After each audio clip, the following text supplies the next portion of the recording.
Na verdade, é a pessoa que eu vou reagir aqui é a Débora Magagna. Débora, o governo não podia utilizar, como já fez no passado, os bancos públicos para forçar para baixo o spread, a taxa de juros que é cobrada do público?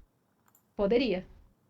Poderia tentar, né, jogar para competir. Tem Né, musculatura para isso. tem musculatura, mas precisa também de algum subsídio, às vezes, para baixar essa taxa. Né? Como é que você vai... Se você Sim. tem uma taxa Selic a 14,5, o banco vai querer ganhar mais que isso. A taxa básica é 14,5, ele está correndo risco para emprestar o dinheiro. Quem que vai segurar o calote se der errado? Então vai precisar de alguém subsidiando a taxa. E aí precisa ter um interesse em subsidiar essa taxa, ela ser ofertada, né, num patamar menor do que os outros bancos para tentar forçar essa queda. Mas precisa ter um interesse para isso. Isso também é uma escolha política. Quer comprar briga com o banco ou não quer comprar briga com o banco? Então já vamos começar aí, né? Ela vai falar muito disso, assim, de que as paradas são mais o interesse, né? O governo não quer comprar a briga com o banco. O que acontece é o seguinte, né, gente? Vejam o meu vídeo de por que as taxas de juros são tão altas. Vocês vão ver lá que, bem especificamente sobre o spread bancário, a maior parte da composição do spread bancário é inadimplência. O prêmio de risco para o banco emprestar dinheiro para um cidadão comum brasileiro tem que ser muito alto, porque o risco para emprestar dinheiro é muito alto. E aí eu mostro naquele vídeo, inclusive, a taxa de recuperação, eu não lembro o nome, acho que é taxa de recuperação de crédito. Quando o cara não consegue pagar a dívida dele, e isso acontece muito, porque, não lembro agora, 70% das famílias no Brasil estão endividadas, alguma coisa assim. Quando o cara não consegue pagar essa dívida no presente momento, quanto que o banco costuma recuperar depois no futuro? A taxa de recuperação de crédito no Brasil é uma das menores do mundo. Se não me engano, é de 18 centavos. Ou seja, a cada R$ 1 que o banco empresta, quando o cara entra em inadimplência e tem que renegociar essa dívida, o cara só devolve 18 centavos para o banco. E essa é uma das menores taxas do mundo. Porque, tipo assim, gente, seria bizarro pensar que, tipo assim, só o spread bancário brasileiro é muito alto. Isso é uma verdade. Isso é um fato. Eu não tenho um ranking aqui, poderíamos até procurar. Mas o Brasil é um país com um dos maiores spreads bancários do mundo. É meio estranho que só os bancos brasileiros sejam do mal. Todos os bancos de todos os países, inclusive países ultracapitalistas, Suíça, Estados Unidos, Europa como um todo, têm spread bancário baixo. Os banqueiros lá, eles são do bem, eles pensam no bem da população e emprestam o dinheiro a um preço barato para as pessoas. E aqui os nossos banqueiros são do mal. Eles falam assim, não, aqui o nosso spread bancário vai ser alto porque a gente quer ganhar muito dinheiro e esfolar a cara do trabalhador no asfalto. Isso não é verdade. Se algo aqui é muito diferente do resto do mundo, é porque tem uma conjuntura ou uma estrutura empurrando para isso. Então você não ataca isso numa canetada, falando assim, o spread bancário no Brasil é alto, em vez de você perguntar por quê e atacar os problemas, você fala assim, eu vou criar uma competição artificial aqui com bancos públicos e emprestar dinheiro a custo baixo para tentar fazer eles diminuírem o spread bancário deles à força. Isso não dá certo. Isso não dá certo. O que vai acontecer é que você vai gastar uma baita de uma grana, porque como a própria Marina, né, já esqueci o nome dela, falou, isso custa muito caro. Tá? É o governo que vai acabar dando crédito para as pessoas. O governo central vai ter que subsidiar o banco para que este banco dê um crédito barato, né? Porque a Selic está alta lá. Então, enfim, não é fácil assim. Ela vai entrar mais no jogo de tipo, é porque os bancos aqui no Brasil meio que tem um conluio e não deixam e o governo não compra essa briga. Na minha opinião, não é isso. Não é só os bancos brasileiros que são mauzinhos e o resto é bonzinho. Por que outros países compram essa briga? Países que são mais capitalistas ou países que têm uma institucionalidade mais fraca. Tem vários países que têm um governo mais fraco do que o governo brasileiro e mesmo assim o spread bancário lá não é tão alto.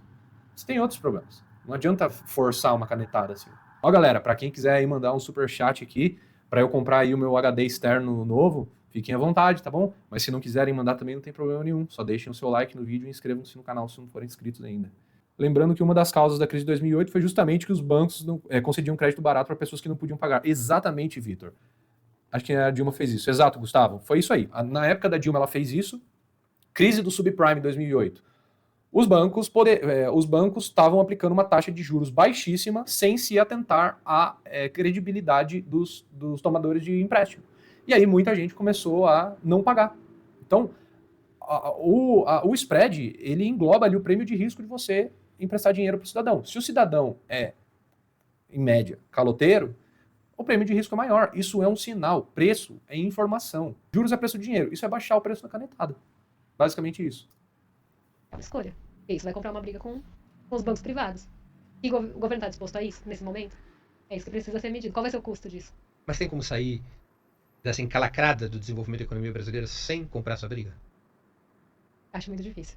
Eu acho que a gente está muito refém hoje. Porque é o que eu falei, é um setor que tem muito poder político e econômico. Seja para decisões de leis, seja para fazer pressão, porque tem recurso, volume suficiente para isso. Tanto que toda vez que é desagradado, consegue mexer com todas as expectativas. E além de tudo, quem vai querer comprar briga com o sistema financeiro? Então, normalmente a tentativa é. A gente pode pensar em vários governos. A tentativa é sempre conciliar um interesse e outro ali, mas não tirar totalmente o poder dos bancos. A Dilma tentou baixar os juros. Tentou baixar os juros. Campos Neto conseguiu baixar os juros, não conseguiu nada com isso, né? Porque a gente tinha uma demanda nenhuma. Então ele. Campos Neto conseguiu. 2%. 2%. Campos Neto conseguiu um feito de deixar a taxa de juros a 2% e mesmo assim não ter crescimento, porque tem outros fatores. A taxa de juros, ela não é um acelerador, mas ela é um excelente freio de mão. Então, se você puxa o freio de mão, você consegue desaquecer muito a economia, mas não necessariamente baixar a taxa de juros vai aquecer a economia, vai funcionar como acelerador. Ele não conseguiu, porque tinham outros fatores de demanda, Sim. expectativa de demanda. Se você tenta baixar os juros também, como a gente viu em outros governos, você começa a criar indisposições. E aí que é nesse ponto que eu quero chegar. Quando você está disposto a comprar essa briga, que pode te custar caro, e baixar os juros ali na marra, vão começar a falar que o risco do país está subindo, qualquer coisa que justifique os juros mais altos, e vão usar isso a seu favor e contra quem está tentando. E a Não é que vão começar a falar, né? É isso que eu falo, assim, aí ela adotou 100% um discurso de conspiração, né? Aí vão começar a falar, cara, você tinha rankings internacionais de risco país que estavam reduzindo a qualidade do investimento no Brasil, né? Que estavam aumentando o risco de se investir no Brasil. E aí, mais uma vez, né, gente? Aí, não, é porque o setor financeiro brasileiro entrou em contato com essas agências de risco internacional e elas foram cooptadas a aumentar. Beleza. Quando governos de outros países batem de frente com os bancos deles, eles não fazem isso também? É só aqui no Brasil que isso acontece? Essa conspiração só acontece no Brasil? Ou só o nosso governo que é ultra suscetível a essa conspiração? É uma explicação muito falha, esse negócio de teorias de conspiração e tal. Outra coisa, o setor financeiro tem grupos de interesse no Congresso. Sim, sabe quem também tem grupos de interesse muito fortes no Congresso? As associações industriais que odeiam taxas de juros altas porque eles não conseguem tomar empréstimo. Tão forte quanto. Né? Você tem lá as federações de indústria, da Fiesp, né, que acho que talvez seja mais conhecida, mas você tem lá, acho que é Firjan, né, enfim, todas as federações de indústria dos países, dos estados, elas têm um lobby fortíssimo, a CNI, né, Confederação Nacional das Indústrias, tem um lobby fortíssimo dentro do Congresso Nacional, um lobby para baixar a taxa de juros.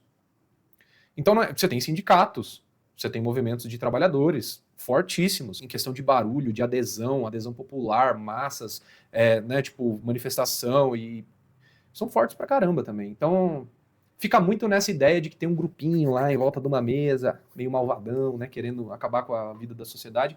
É bem bem mais complexo do que isso, né? a opinião pública hoje, se a gente pegar os veículos econômicos, majoritariamente são de grandes bancos. Então a opinião pública também ela acaba sendo moldada por esses interesses. Porque eles trazem argumentos que às vezes são Mais muito palatáveis. Você conspiração, bota né? lá um gráfico, parece Não que faz confie muito na sentido. mídia. E a pessoa fala, nossa, entendi. Eu acho que realmente a gente tem um risco fiscal. Nossa, entendi agora. Eu entendi que o Bolsa Família é o problema e não Não os é. outros subsídios e isenções. Parece que é uma coisa que faz sentido. Mas quando você tenta desconstruir isso, dá muito mais trabalho do que apareceu ali. Então, tem alguns discursos que são muito palatáveis para quem não é economista, às vezes um gráfico ali de inflação e desemprego que parece tão simples, né? Duas curvas Curva se de cruzando e um Phillips. ponto de equilíbrio. Quando você vai tentar construir, você precisa de muito mais argumento para mostrar que aquilo tá errado. Então, olha, gente, vamos fazer um exercício aqui. Olha o que ela está dizendo. Ela está dizendo que você chegar com uma curva de Phillips, um gráfico de inflação e desemprego e ponto de equilíbrio, isso convence mais a população, isso é mais palatável do que você convencer a população do que realmente está acontecendo, que é uma conspiração do setor financeiro e das grandes empresas financeiras contra o povo. Sério isso? Tipo, é sério que a população, no geral, é mais convencida por uma curva de Phillips do que por uma historinha de teoria de conspiração? Porque assim, pode ser, mas aí a minha bolha, a minha amostra aqui de coisas que eu vejo tá completamente distorcida, porque para mim é o contrário. É muito mais fácil uma pessoa comprar uma historinha de filme de sessão da tarde, que é o que eu mais vejo por aí, e não precisa ser. Aqui é majoritariamente assim, uma ideia mais à esquerda, né, contra os bancos e tal, mas o contrário também. ideias mais de direita, como, por exemplo, ficar falando, que nem o Primo Rico, colocou a culpa no rombo das estatais. Porque é fácil, né? Tem empresas, as empresas públicas gastam mais dinheiro do que arrecadam, então aí está o problema fiscal do Brasil, né? Que não é isso também, mas é muito mais fácil você falar de que uma empresa está dando déficit, por isso que o governo tem o rombo que ele tem. Assim, cara, ninguém se convence com curva de Phillips, velho. Este canal aqui é o exemplo fidedigno disso, cara. Eu tento trazer um discurso um pouco mais elaborado, com gráficos e tal, eu não cresço, pô. Demora, porque as pessoas não estão interessadas nisso, né? Quando eu faço react mais sensacionalista, ele falou isso, aí cresce. As pessoas se convencem muito mais com esse discurso de conspiração das grandes empresas e dos bancos e não sei o quê, do que se chegar com uma curva de Phillips lá e falar inflação, desemprego, o ponto de equilíbrio é esse. Ninguém se convence com isso. Um grande problema é a concentração bancária no Brasil, né? Se a gente, inclusive o meu professor de monetária falava isso, o Banco Central está engajado em aumentar a concorrência bancária no Brasil. Tanto é que você tem agora essas fintechs, elas ganham muito auxílio, tipo, o Banco Central quer que surjam mais fintechs, né? Então, e aí o que os bancos fazem? Querem acabar com as fintechs. Eles têm que pagar mais imposto, eles não podem fazer isso, aquilo e tal. Eu lembrei disso porque o Gustavo falou que o Daniel falou dos Estados Unidos. Cara, os Estados Unidos tem milhares de bancos. A concorrência bancária nos Estados Unidos é gigantesca. Aí você quer baixar o spread bancário na marra, sem, tipo assim, pro cara desconsiderar um pouco o prêmio de risco dele, mete concorrência. Mas não, tipo, pega um banco público e abaixa o spread na canetada. Isso não é aumentar a concorrência. Isso é concorrência desleal, porque está ganhando subsídio do Estado para fazer isso. Já está consolidado também para as pessoas, que elas ouvem tanto. O discurso do banco é o mesmo, o discurso que ela ouve na TV é o mesmo, o discurso que ela lê no jornal é o mesmo. Como é que você vai desconstruir isso? Eu acho que esse é o grande desafio que a gente tem todos os dias. Economistas que pensam ali de forma não hegemônica, de forma mais heterodoxa, é de tentar quebrar essas questões que já estão consolidadas nas cabeças das pessoas. Porque você explicar que nem sempre o desemprego baixo vai causar inflação é muito mais difícil do que você apresentar uma curva de Phillips ali. Então, é complicado. E esse discurso... Ela não acreditou no que ela falou, mano. Ela não acreditou no que ela falou, velho. Apresentar o desemprego baixo vai causar inflação é muito mais difícil do que você apresentar uma curva de Phillips ali.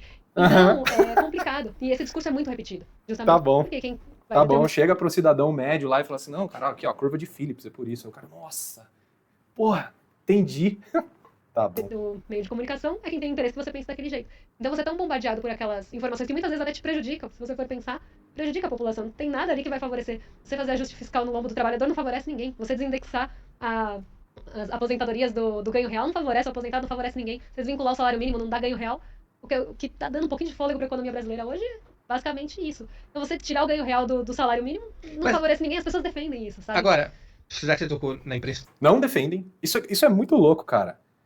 É absolutamente impopular você tirar o ganho real do salário mínimo. O Lula se reelege muito por conta disso. Ele bate nessa tecla o tempo todo. A gente tá aumentando o salário mínimo, o ganho real. Isso é extremamente popular. Você falar que as pessoas, no geral, não gostam do aumento real do salário mínimo porque elas estão olhando para a curva de Phillips, para mim é completamente o contrário. E aí tem a outra coisa, tipo, é lógico, gente, que eu, particularmente, acredito que dá para você fazer um ajuste fiscal justo, um ajuste fiscal que penalize menos as pessoas mais pobres. Só que quando você fala assim, vai parar de dar ganho real para o salário mínimo, isso vai prejudicar, como é que isso vai ajudar as pessoas? Cara, se você aumenta o salário mínimo, você dá ganho real para o salário mínimo, o que vai acontecer, como ela mesma falou, é que 2/3 da Previdência acompanham o salário mínimo. Nós já temos hoje um rombo previdenciário e hoje a Previdência é o maior gasto da despesa primária no Brasil, né? O salário mínimo, você também tem o BPC atrelado, que é um dos maiores gastos da despesa primária. Tudo isso sobe. Quando tudo isso sobe, você tem recorrentes déficits primários por conta disso, você tem outros problemas. Você tem uma crise inflacionária que vai pegar o mais pobre. Daí o cara vai ganhar um aumento real do salário mínimo e esse salário vai ser corroído pela inflação. Daí ele ganha outro aumento real e isso é corroído novamente. Fora o desequilíbrio que crises inflacionárias geram na economia. Fora diminuição dos investimentos. Quando você tem recorrentes déficits, você pode ter um problema de elevação acentuada da dívida pública que faz as pessoas pararem de prestar dinheiro para o Estado, e o Estado não consegue mais rolar a sua dívida. Então você tem vários outros problemas, que não é só olhar, poxa, mas se não aumentar o salário mínimo todo ano a nível real, de acordo com o crescimento do PIB, poxa, o trabalhador não vai ser tão beneficiado assim.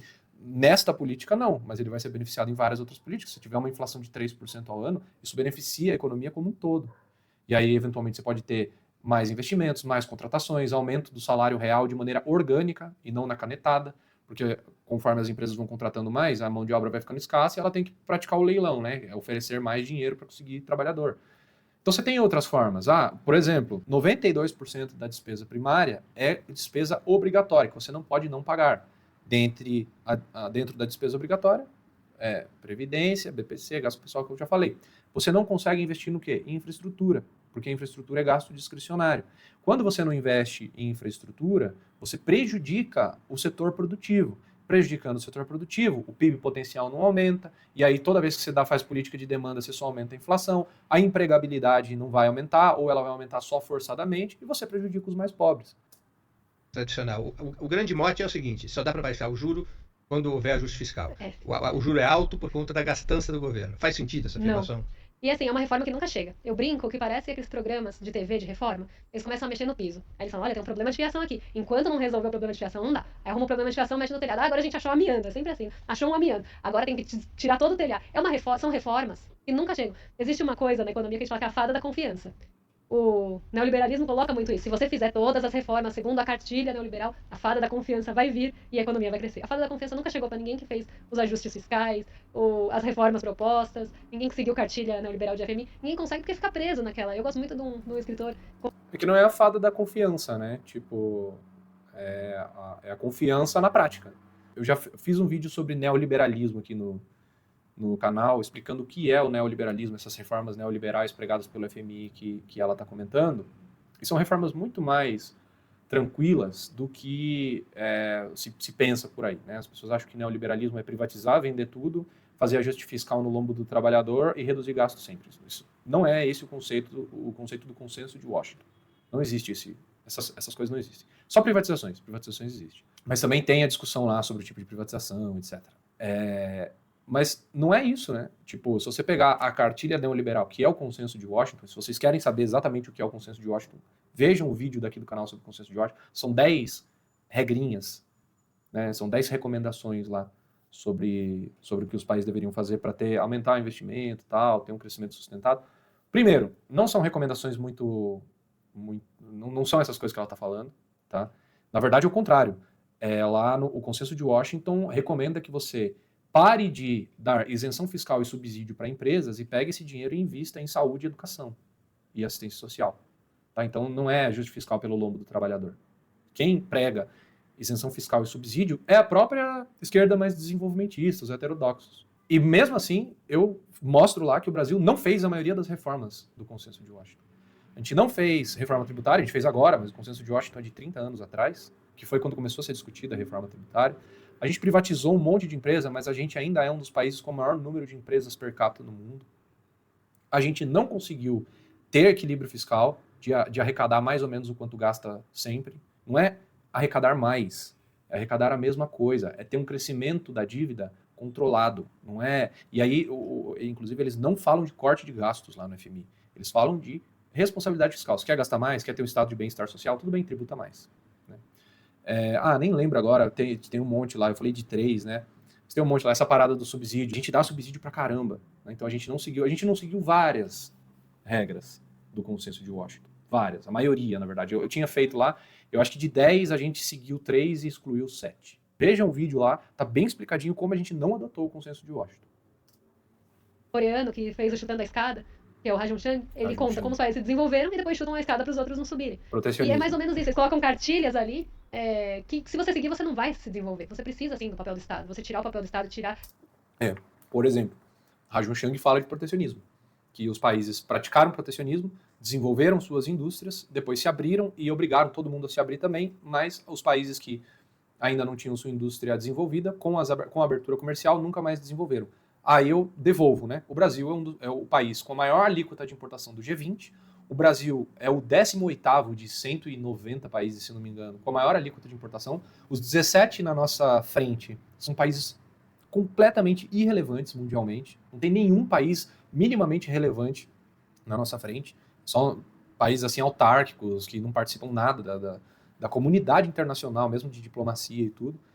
Tá, mais uma vez, a gente não seguiu essa regra, a gente não se abriu para o resto do mundo. Aí quando eu falo isso, a pessoa fala, não, mas abriu sim. Porque era 50, 60 e agora está em 14. Tudo bem, mas o resto dos países está em 3. A gente se abriu, mas não é por isso que a gente é uma economia aberta. Quando você fala que uma economia aberta, ela é relativa às outras. Se todas as outras é 3 e nós é 14, é porque nossa economia não é aberta. Nossa economia não é aberta. A economia brasileira não é uma economia aberta. Então, mais uma vez, assim, os dados vão totalmente contra essa afirmação.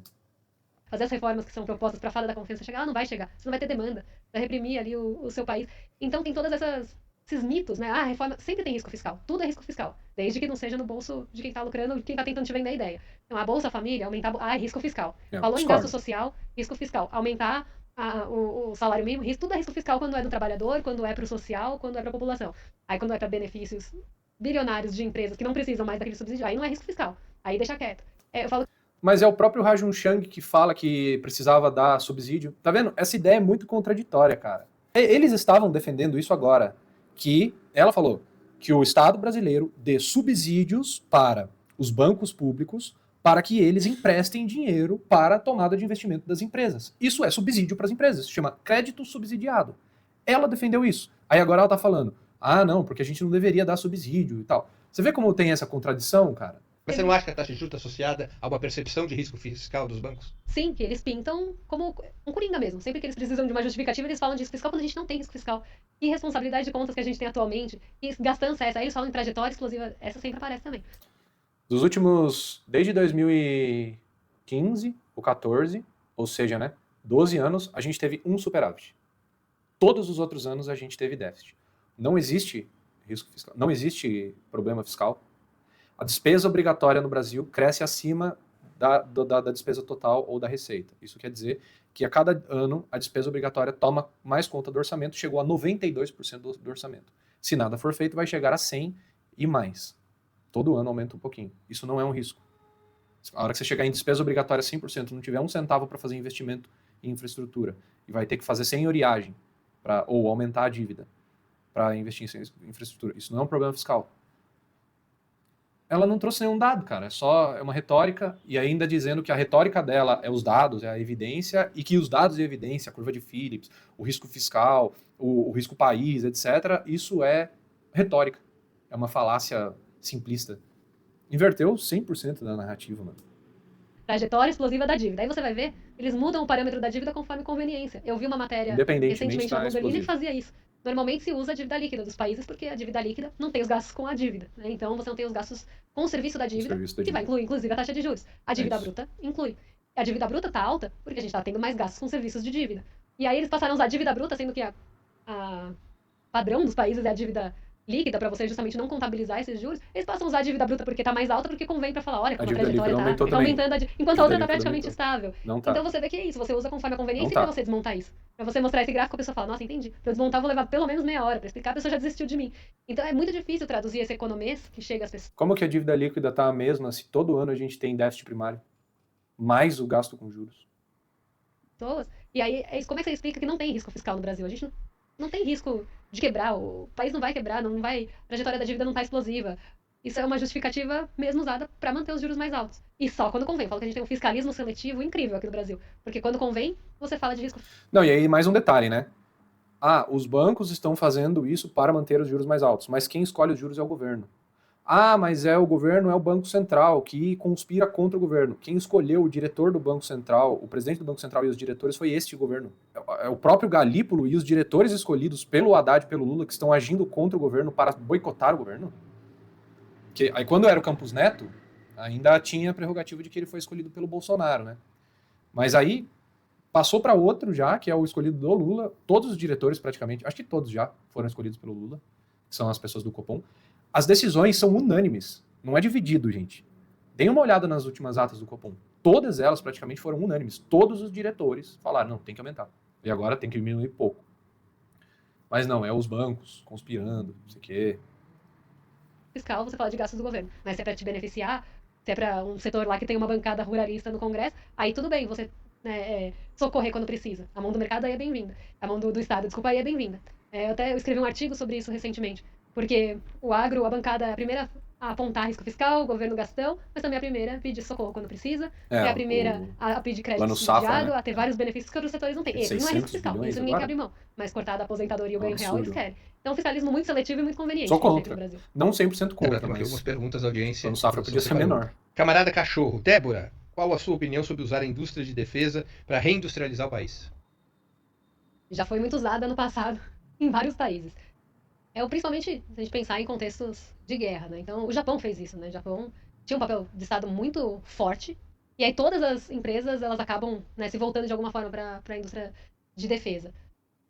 Não sei se no Brasil isso seria a melhor alternativa, assim, não, eu vejo mais questões que a gente precisa pensar em fronteiras mais tecnológicas, de desenvolver os países, eu estudei, eu fui na faculdade, só uma curiosidade aqui, eu queria ser diferente, na PUC todo mundo estudava inflação, eu falei, eu quero estudar Japão, aí eu fui estudar Japão, então eu acabei estudando Ásia, e a Ásia, ela tem um modo, um padrão, que aconteceu no Japão, aconteceu na Coreia e na China, que é o learn by doing, e né, você aprender fazendo, e você trazer a tecnologia, então o país vai lá produzir aquela tecnologia, eles aprendem e começam a fazer, e o estigma Com abertura comercial, né? Porque não tem como você trazer tecnologia para o país se o seu país não aceita tecnologia estrangeira para desenvolver a própria. A China também fez isso. Na verdade, a China copiou muito o Japão, né? A Coreia do Sul também. Na verdade, a Coreia do Sul copiou muito o Japão, muito mesmo. E a China copiou os dois também, mas de uma maneira mais única e tal, né? A China é a China. Mas todos esses países, a Coreia do Sul um pouco menos, eles precisaram se abrir para importar tecnologia exatamente para fazer o learning by doing. Isso aí é correto. Inclusive, acho que a indústria de defesa pode sim ser um trampolim para aumentar a complexidade econômica do país. Esses tempos atrás, gente, eu fui fazer uma visita na Embraer, na fábrica da Embraer. E aí tava lá as infinitas vezes que eles desenvolveram novas tecnologias por conta de encomendas da própria Força Aérea brasileira. A Força Aérea ia lá, encomendava da Embraer, a Embraer fazia. Pouco tempo atrás aí o Brasil fez um caça supersônico, né? Que foi, se não me engano, foi a Embraer que fez também.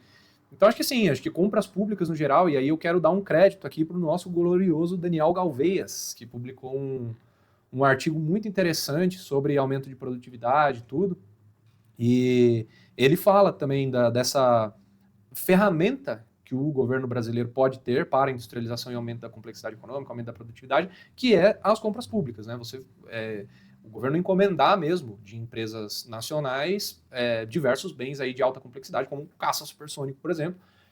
E a indústria de defesa, no geral, você tem um monte de coisa, né? Tipo, não necessariamente tem que ser uma arma ou um tanque de guerra. O Brasil tem até fábrica de arma também.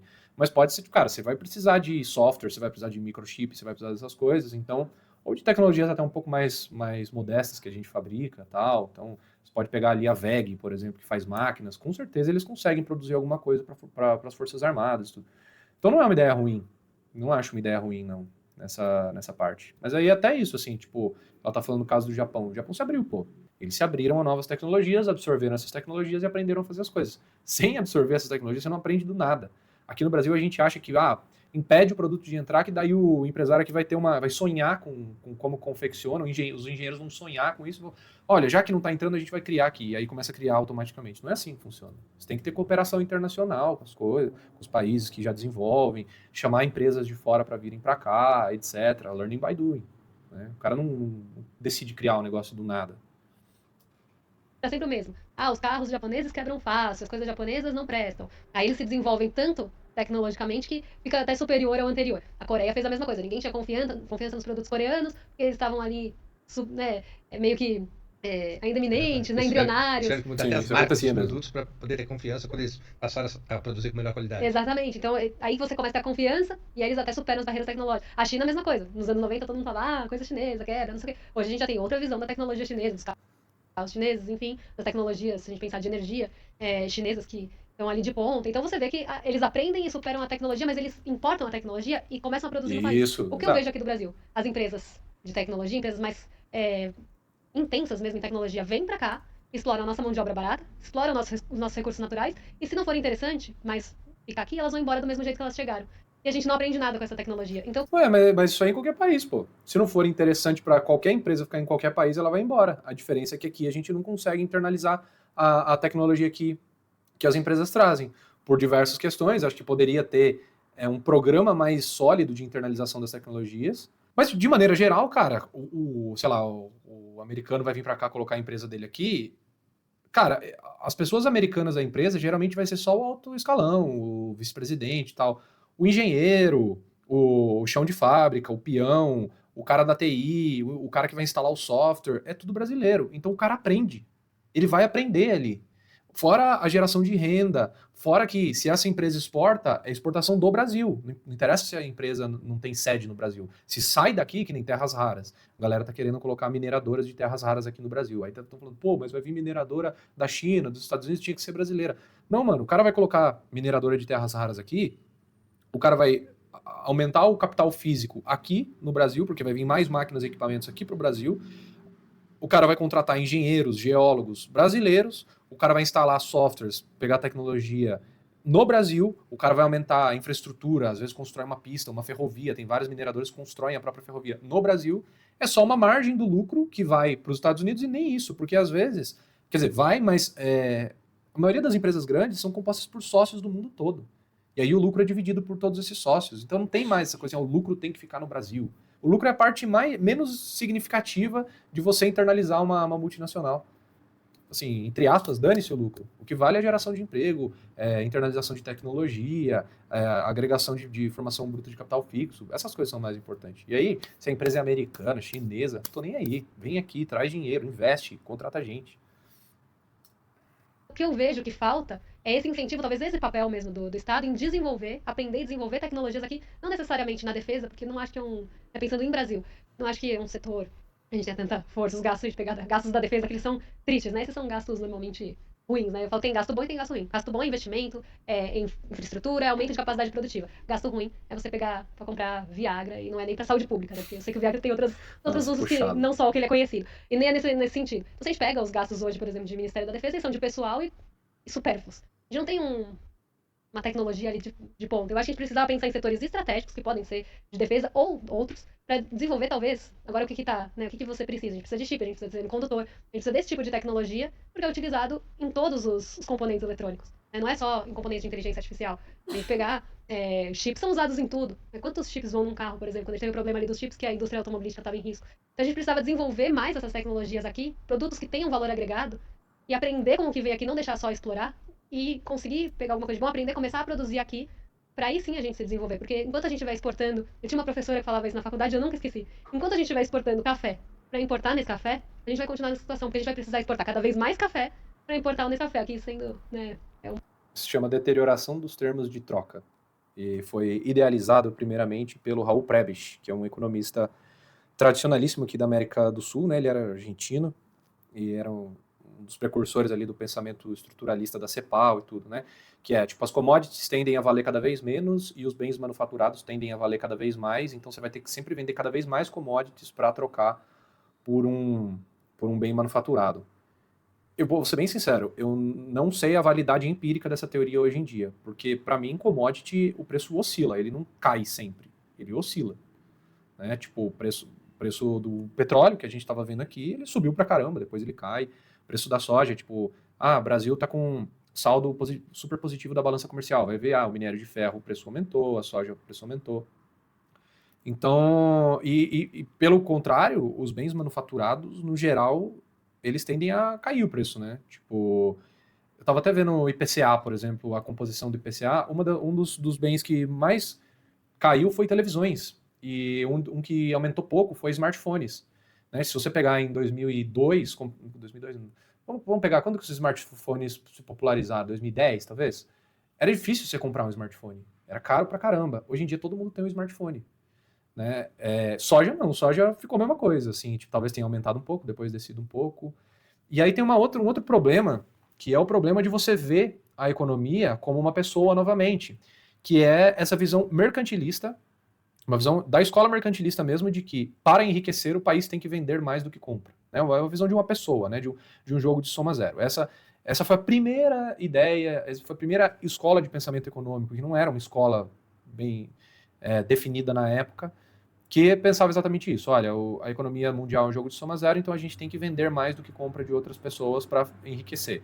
Então, o segredo para você ficar rico é ter uma balança comercial positiva. Cara, a escola clássica já destruiu isso. Por quê? Porque o que enriquece uma nação é a produção interna, é o PIB, né, dessa economia. É a quantidade de bens e serviços produzidos ali dentro. Então, não interessa se você comprou mais do que vendeu. Se a sua produção ali dentro aumentou, você enriqueceu. Não interessa se a sua balança comercial foi negativa.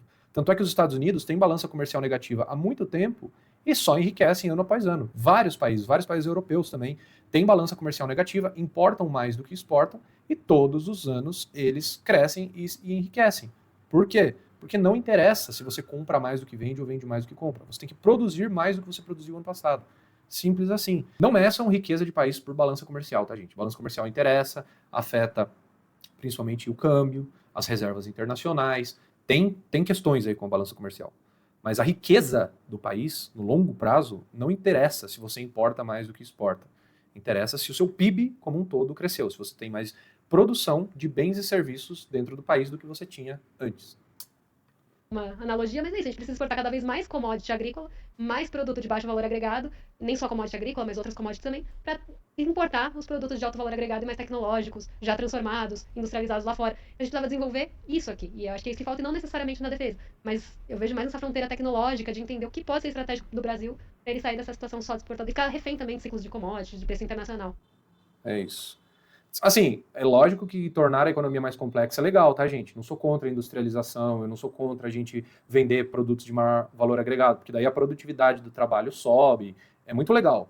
Só que essa explicação de que a gente é pobre porque a gente vende o petróleo para comprar o plástico é uma visão mercantilista da coisa, tá? A balança comercial não interfere muito nisso, não.